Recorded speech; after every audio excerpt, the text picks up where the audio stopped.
It's my privilege to consider the conference address by Elder Stevenson entitled Days Never to Be Forgotten. This is a great discourse that I have a little bit of an affinity toward because of something special that happened in it. He talks about how there's a lot of history in our church, but the greatest and maybe the decade between 1820 and 1830. Just consider what happened. The prophet Joseph has the first vision.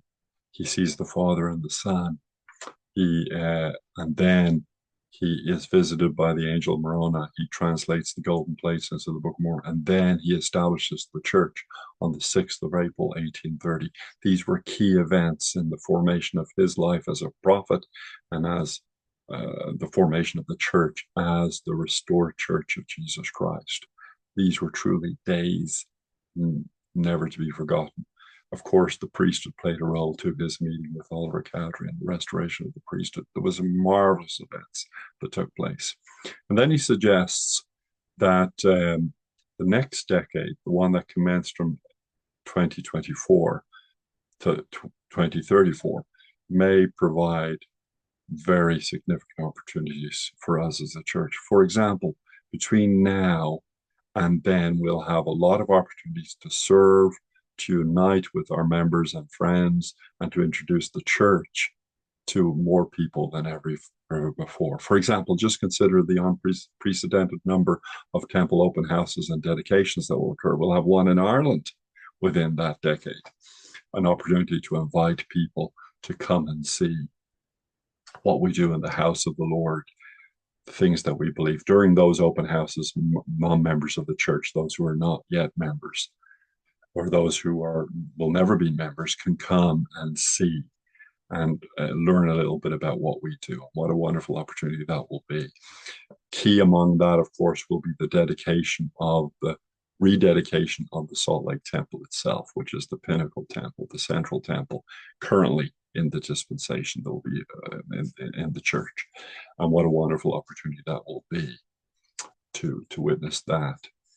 The year 2030 will also provide remarkable opportunities as we celebrate 200 years of the existence of the church, and will give us an opportunity to invite people to come and see, to know our history, to know our story, to know the things that we teach and believe, and the good that we desire to do in the world.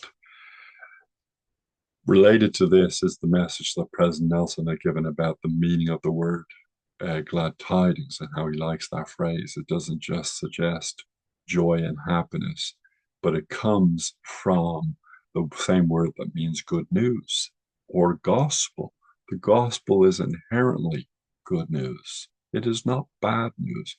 If ever I teach something and somebody comes away feeling that this was bad news, either I've mistaught it or they've misunderstood it, because the gospel is inherently glad tidings, good news. And it doesn't matter whom you're speaking to, the gospel is good news. Happiness and joy in this life and in the next are always linked with the gospel of Jesus Christ.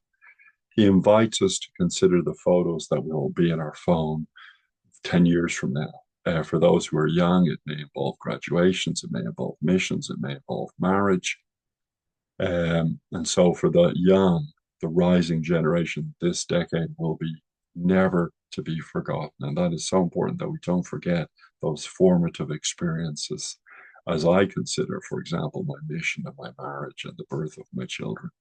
And so it is for all of us, or it could be for all of us. But then he says, but it will be doubly so if you actively strive to become a light unto the world of how the glad tidings of the gospel of Jesus Christ, the good tidings, the good news of the gospel, can enrich and enhance not only your lives, but also those of your family, friends, and social media followers. We want to be influencers for good.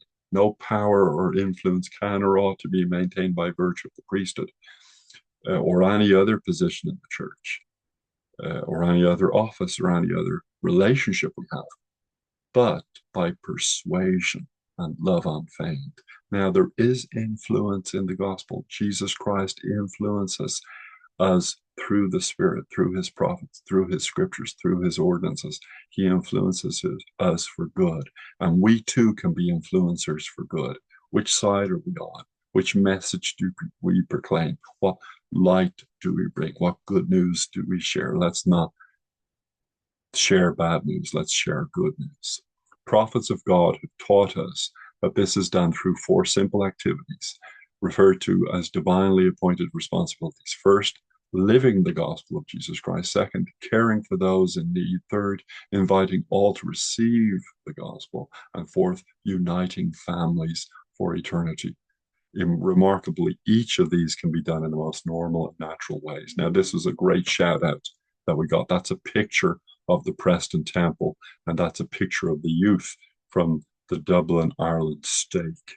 My own son and my own daughter were in attendance at that occasion, where more than 4,000 ordinances were performed. Just think of it, 4,000 ordinances performed. And we have many more opportunities as a temple is built throughout all the lands of the earth, all the nations of the earth, every continent will be more and more likely to have a temple. And the Lord is spreading his work. My beloved brothers and sisters, my dear young friends, there will likely be difficulties for each of us in the days ahead. However, as we enter this coming decade of unprecedented moments, may we share glad tidings through the simple activities of living, caring, inviting, and uniting. As we do so, the Lord will bless us with experiences never to be forgotten. The Lord is in the business of making memories that are never forgotten, that stay with you because they're everlasting. He wants lasting relationships, and everything we do in the gospel is about building relationships. And all of those are relationship words: living, caring, inviting, and uniting. They're all relationship words because we're in the business, we're in the work of having relationships and developing those in a way that is never forgotten. And that's so important. And I share that same witness. I share that same testimony. I share that same joy that the future is greater than the past, that the love of God, the mercy of God, the power of God will be greater manifest in the future, especially if we unite ourselves with it than it ever has been in the past. And I love that truth.